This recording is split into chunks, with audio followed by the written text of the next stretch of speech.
Hemos hablado de todos los lados de las cuestiones tóxicas o de las relaciones de violencia, que ese es el nombre que debemos utilizar, pero no hemos hablado cuando yo soy tóxico, cómo me doy cuenta que yo soy una persona tóxica, cuándo percatarme, qué características debo de tener, qué actitudes tengo cuando soy una persona tóxica, cómo es que se da cuenta la gente, obviamente que yo no me doy cuenta, qué tengo que hacer para darme cuenta.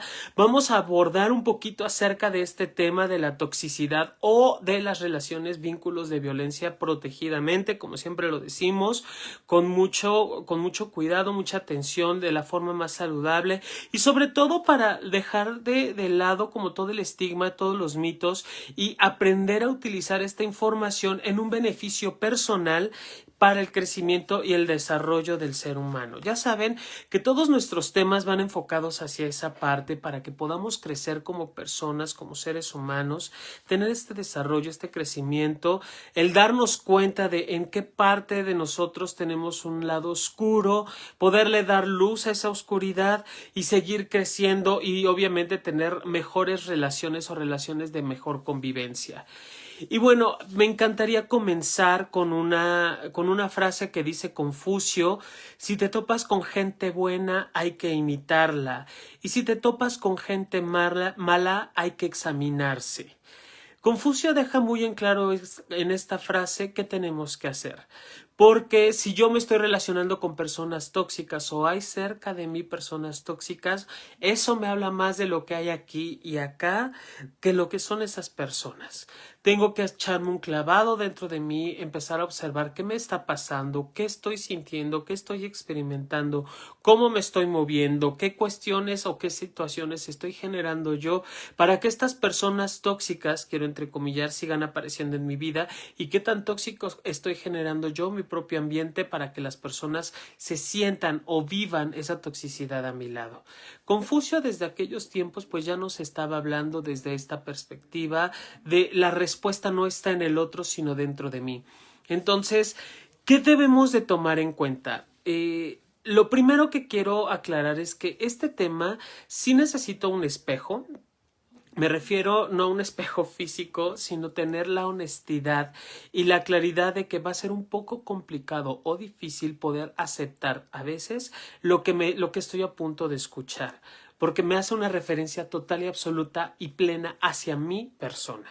Si es difícil, si me incomoda, si me resulta complicado entenderlo, si no logro aceptarlo, si me cuesta asimilarlo, yo te diría, ponle puntos suspensivos, déjanos tus datos, permítenos acompañarte, porque a veces este tipo de situaciones es mucho más sencillo procesarlas en terapia que aventarnos el clavado solos. En mi vida profesional, y se lo he dicho a una personita que admiro mucho, uno de mis clientes, una pacientita que admiro con todo el corazón y con todo el alma, solo conozco una persona que ha sido capaz de enfrentar a sus propios demonios ella sola, y de verdad tiene toda mi admiración y mi respeto, y aún así no ha sido sencillo. Ella misma me ha referido que ha sido una cuestión muy complicada a lo largo del tiempo, obviamente, pero que siempre es más fácil poder hacerlo en compañía de alguien más. Entonces, vamos a trabajarlo, como les decía al inicio, de forma protegida y vamos a entrarle duro en el tema. ¿Qué características hay? El primer punto, vamos a tocar o vamos a centrar todos estos puntos en 4 centrales, que tendría que ser el egocentrismo, es decir, todo se centra en mí, toda la atención, las situaciones, las circunstancias parten de mí, solo soy yo, todo me ocurre a mí, si a ti te va mal, a mí me va peor y tienes que escuchar mi historia antes de escuchar la tuya. Entonces, todas las características de las personas tóxicas, si yo me asumo tóxico, es porque soy muy egoísta o muy narcisista, sería otro de los términos también utilizados. El otro punto es que existe una visión pesimista continua. Todo es una desgracia, todo es un conflicto, todo es un problema, no hay luz en ninguna circunstancia o ninguna situación, todo es para mal, todo termina siendo un conflicto. Entonces, ese es el segundo punto. El tercero, existe una total y franca falta de empatía. Es decir, no logro entender o acompañar o comprender a la persona que tengo enfrente. O muy fácilmente puedo anular la experiencia de la otra persona. Es decir, no te pasa nada importante o trascendente más que lo que me ocurre o lo que me sucede a mí. Y el número 4, que sería el más complicado en el que podríamos englobar todas las demás características, es la manipulación. Ninguno de estos 4 puntos es más que el otro y ninguno se presenta antes que el otro ni tampoco en ese orden. Puede presentarse mezclados, puede presentarse la manipulación de forma egocéntrica o puede utilizarse la manipulación versus con la falta de empatía. Vaya, va a aparecer o va a suceder de maneras muy diferentes en cada persona o cada ser humano. Vamos a tratar de desglosarlo. Vamos a encontrar en el primer punto como una sensación o idea constante de que todas las personas me agreden o todo es personal. Suele suceder, por ejemplo, a nivel laboral que estás en tu oficina, como buen godín, dicen allá en mi pueblo, estás sentado en tu oficina y entonces el jefe llega de mal humor y todo te lo pide a ti, todo el trabajo más complicado es para ti, todos los compañeros hablan mal de ti, si ocurre algo malo entonces te pasa a ti y todo lo que ocurre dentro de la oficina que suceda mal es por tu culpa y entonces al que castiga nada más es a ti. Todo se va a centrar en algo negativo hacia tu persona y todos van a estar con el ojo puesto hacia ti. Obviamente esa sensación de sentirte acorralado o de sentirte visto o que la jefa o el jefe está constantemente mirándote sin que puedas escaparte de ningún lado va a generar una tensión exacerbada y va a ocasionar una incomodidad constante dentro del ámbito laboral o puede ser también dentro del ámbito familiar y esto va a generar una sensación de huida o malestar constante. Por ello es de que vas a estar enojada o enojado con este gesto adusto o gesto duro y va a quedarte como esta sensación de que es que la traen contra mí todo el tiempo. El segundo punto sería que soy una eterna víctima de las circunstancias. ¿A qué me refiero con esto? Que no hay un control de lo que ocurre. Todo me pasa a mí, todo es malo, no hay responsabilidad de mis actos. Aquí también quiero mencionarlo. Por eso es que yo soy la eterna víctima de las circunstancias. Porque si yo doy un paso, entonces algo malo va a sucederme o algo malo me sucede y entonces por eso evito o procuro ya no hacerlo o ya no ejercer ningún tipo de acción para evitar sentirme o agredida, agredido o culpable de cualquier situación. El punto número 3 sería, como lo mencionaba, la manipulación. Pero la manipulación surge, y la manipulación surge como una experiencia a la frustración.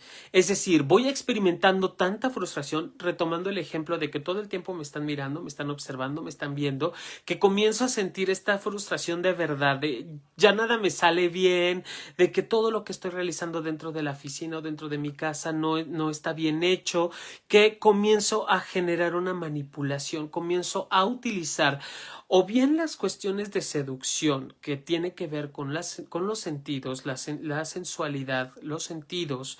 Sensualidad no es precisamente este personaje, híjole, voy a delatar la edad, no me importa, de Jessica Rabbit.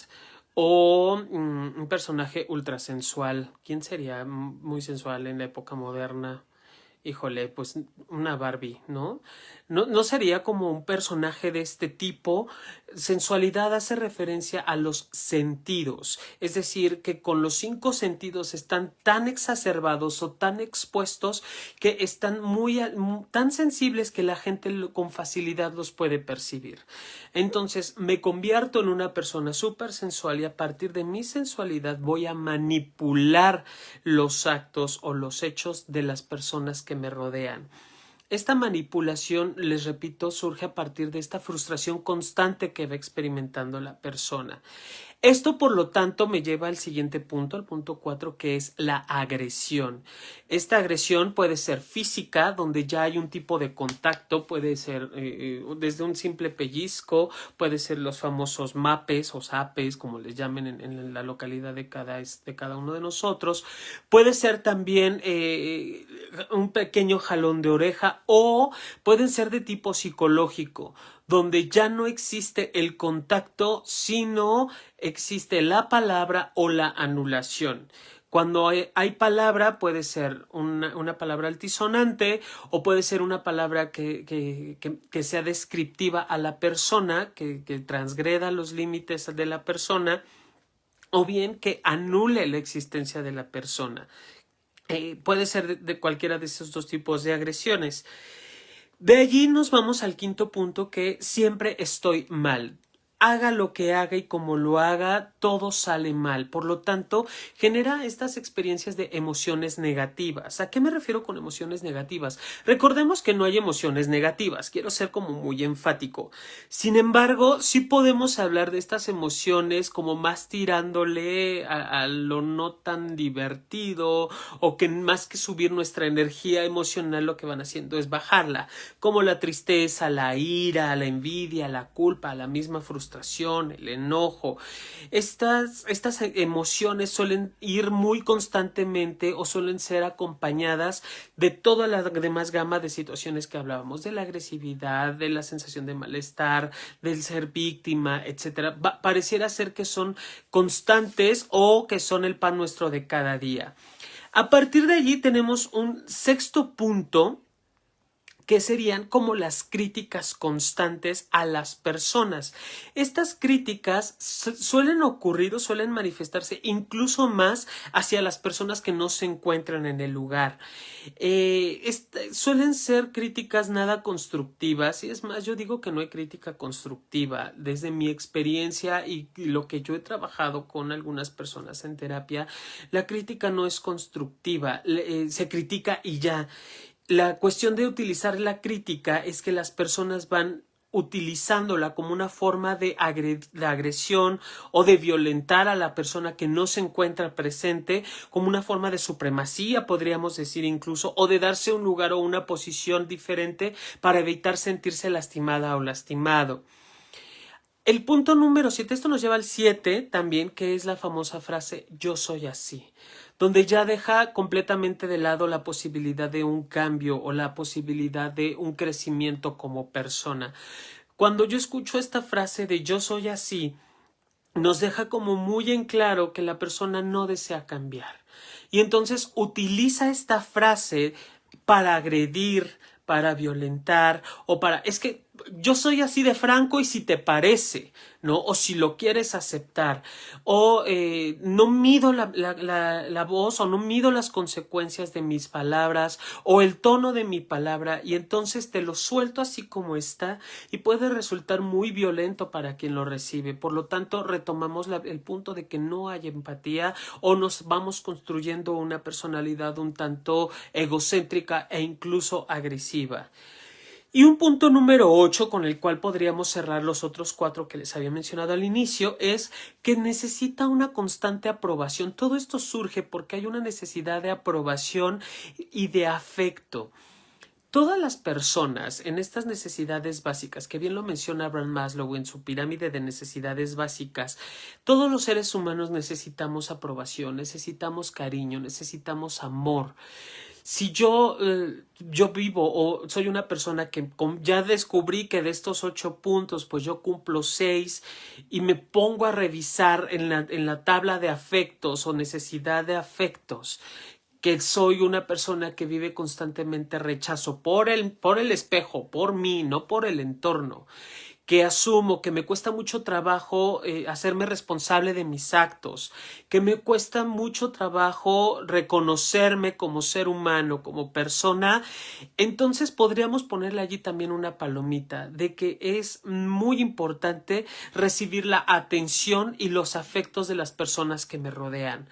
Recordemos que si no existe la aprobación de alguien más, es muy difícil que como personas podamos darnos un lugar o una posición incluso dentro de la sociedad. Yo me voy construyendo en la medida que las personas me van reflejando quién soy. Si yo tengo una constante devolución de las personas, desde la agresión, desde la violencia, desde el es que tú ya eres así, obviamente también construyo esas ideas en mí y voy devolviendo esos, digamos, arponazos o esas respuestas violentas hacia mi entorno también. Pero bueno, no nos preocupemos porque vamos a trabajar o te voy a dar algunos puntos que podríamos trabajar para poder salir de esta cuestión de la toxicidad o mi autotoxicidad. Vamos a empezar con estos puntos. El primer punto es ser sincero contigo misma o contigo mismo, con el espejo. ¿Soy o no soy una persona tóxica? Si ya me brincó, si ya dije, ay, creo que soy una parte, pero poquito, no mucho. O nada más tantito que te cuesta, nada más de vez en cuando ahí le jalo la oreja a alguien o le digo a todo el mundo que lo que vive no es verdad, lo importante es lo mío.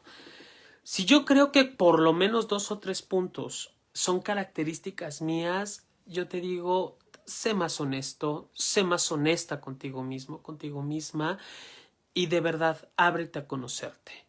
Si ya tenemos una característica, con esa tenemos para poder darle más luz a nuestra oscuridad. No está mal ser tóxico o ser violento, no es problema, porque ¿qué creen? Si no reconozco mi capacidad de violencia o mi capacidad de toxicidad, no soy capaz de poder cambiarme o poder ser una persona diferente. Entonces vamos a empezar por reconocernos.